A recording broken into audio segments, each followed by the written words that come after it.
Shout out guys. Isang pinagpalang araw sa ating lahat. Before pala mag-proceed ako,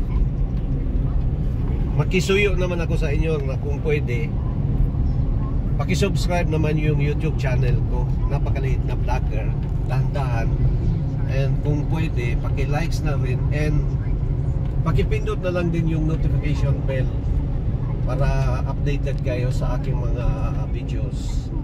Sa ngayon, for continuation sa mga vlog ko, ito, kung yung lahat yung mga project ni former President Duterte, pinapakita ko na naman ito. Ito ay part ng Matanaw, Davao del Sur.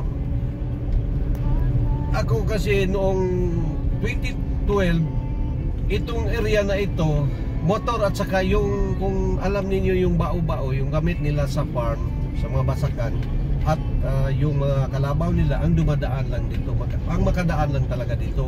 Kung mayroon man mga 4 wheels, ayun ay mga 4x4 dahil mababaon ka talaga sa putik dito.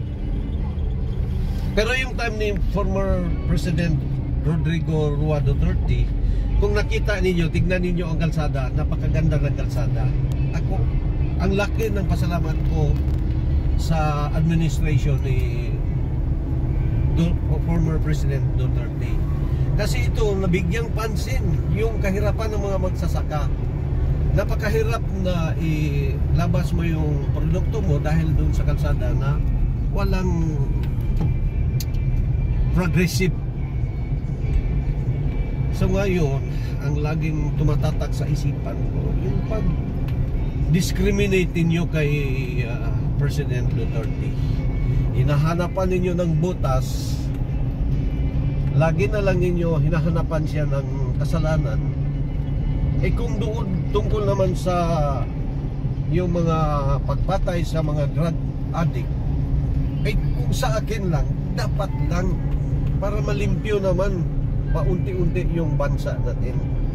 Kung ang nakatira dito sa ating bansa ay mga drug addict, paano na lang yung kinabukasan ng mga next generation natin? Dapat ayusin natin. Ako, malaking pasalamat ko sa kanya. Sana ganun din kayo. Ayusin ninyo, linisin din ninyo yung utak ninyo na lagi na lang ninyo pinagbibintangan ng mga hindi naman niya gawang kasalanan. Kung nagawa niya yon, gusto talaga niya maging ma-refine yung ating bansa. Tulad sa ibang bansa, tingnan ninyo, ganda-ganda ng ng kalsada natin. Ngayon lulusot kami ng kuwan ito, Matanaw, Davao del Sur. Tingnan ninyo mamaya doon, mas maganda pa doon. Ito road, farm to market road ito ha. Tingnan ninyo sa time ni former president, tingnan ninyo ang ganda-ganda napaka malaking napaka-kuwan talaga, progressive ng Davao del Sur yung time niya. Malaking tulong ito sa mga farmers, hindi na sila mahirapan kung may mga produkto sila.